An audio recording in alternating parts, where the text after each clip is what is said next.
अल्लाह ही अल्लाह किया करो, दुख न किसी को दिया करो, जो दुनिया का मालिक है नाम उसी का लिया करो। भाई तू दे दे अल्लाह के लिए यार, देख ले यार मेरी हालत देख कैसा हूँ मैं यार, कुछ दे दे यार, रहम कर, मैं बहुत दूर से आया हूँ।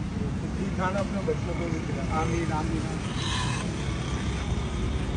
अवेयरनेस प्रोग्राम 1 सितंबर ग्रैंड ऑपरेशन ट्रैफिक पुलिस के साथ होगा, जो सिग्नल्स पर बैठकर लोगों को हरासमेंट करते हैं, उनको जाने नहीं देते।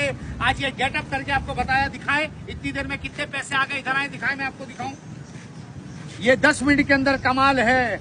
कराची वाले ख्याल करो, सफेद पोस्ट लोगों को दो। ये देखो 3000 इतनी देर में हो गए, 10 मिनट में घर से निकला हूँ, 3000 हो गए।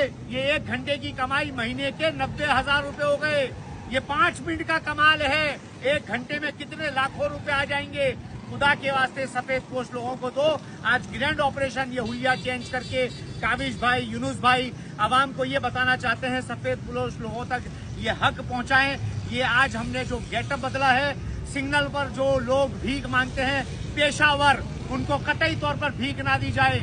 मुस्तहिक लोगों को और आपके करीबी रिश्तेदारों को ये पैसे दो ताकि वो मुस्तहिक तक पहुंचे, और ये इसका आपको अजर भरपूर तौर पर अल्लाह की तरफ से आपको मिल सके। इंशाल्लाह भी ग्रैंड ऑपरेशन की तरफ रवाना हो रहे हैं, ट्रैफिक पुलिस के साथ ग्रैंड ऑपरेशन।